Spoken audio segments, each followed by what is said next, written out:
देखिए, आज का एक और इम्पोर्टेंट सवाल जो प्रीवियस ईयर में पूछा गया है। सवाल इस तरीके से है कि एक साथ कार्य करते हुए पाइप ए और बी एक खाली टैंक को 10 घंटे में भर सकता है।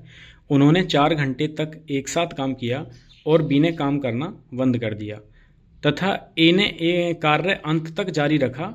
टैंक को भरने में कुल 13 घंटे लग गए। ए द्वारा अकेले खाली टैंक को भरने में कितना समय लगेगा। देखिए, सवाल काफ़ी सरल है, बस इसकी लैंग्वेज को देखते हुए चलना है हमें कि एक साथ अगर ए और बी काम करें किसी काम को, ए और बी मिल करके दोनों लोगों ने काम अगर 10 घंटे तक किया या फिर उस टैंक को भरा, अगर ये लगातार 10 घंटे तक चलते तो पूरा टैंक भर जाता। मान लो ये टैंक है, इसके अंदर ए पाइप लगा होता और बी पाइप लगा होता, तो ये दोनों पाइप मिल करके इस टैंक को 10 घंटे में भर देते। लेकिन उन्होंने क्या किया कि ये दोनों लोग जब इन्होंने काम करना शुरू किया ए और बी ने, तो सिर्फ 4 घंटे तक ही काम किया। करना था इनको 10 घंटे तक, लेकिन इन्होंने 4 घंटे तक ही काम किया, तो शेष काम तो रह जाएगा। मान लो अगर मैंने कहा आपसे कि टोटल आपका जो टैंक था उसको भरने के लिए इनको 10 घंटे लगते, लेकिन ए और बी ने कितने दिन तक काम किया, 4 दिन तक, तो शेष काम ए और बी का जो रह जाएगा वो कितने दिन का रह जाएगा, 6 दिन का। क्यों, सॉरी 6 घंटे का, क्योंकि 4 घंटे तक तो इन लोगों ने काम कर लिया, तो 6 घंटे और चलना पड़ेगा इनको, तभी तो ये शेष भरा जाएगा टैंक। उसके बाद इसने कहा कि बी ने काम छोड़ दिया और ए ने अंत तक जारी रखा और ए को टैंक भरने में कुल 13 घंटे लग गए।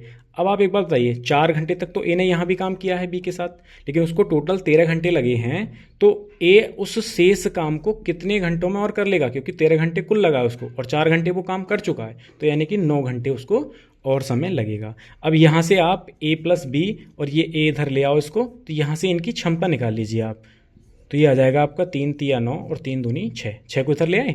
तो यहाँ से ए की क्षमता अगर 2 है तो ए प्लस बी की 3 है, तो ए की 2, तो बी की कितनी बचेगी, यहाँ से 1। क्लियर। अब देखिए, आपको पहले टैंक की पूरी क्षमता निकालनी है कि टैंक है कितने लीटर का।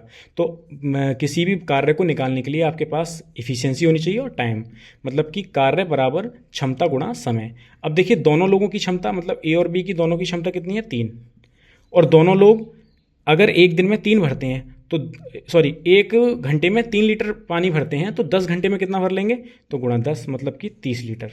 क्योंकि यहाँ दिन और घंटे में आपको कन्फ्यूजन होगा तो आप परेशान हो, तो ये यहाँ पर घंटे दे रखा है, ठीक है। तो मतलब मैंने मान लिया कि वो जो टोटल काम है वो 30 है या फिर 30 लीटर का टैंक है। अब इसने कहा है कि ए द्वारा अकेले खाली टैंक को भरने में कितना समय लगेगा। देखिए, टैंक तो खाली ही होगा जब उसको भरा जाएगा, तो इसने पूछा है कि ए को कितना समय लगेगा, मतलब टाइम निकालना है ए का।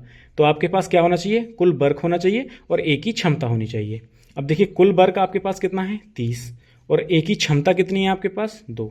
तो अगर आप 2 से इसको डिवाइड करेंगे तो आ जाएगा 15 घंटे, मतलब 15 घंटे में ए अकेला उस खाली टैंक को भर देगा। तो इस तरीके से आपका सवाल कंप्लीट होता है।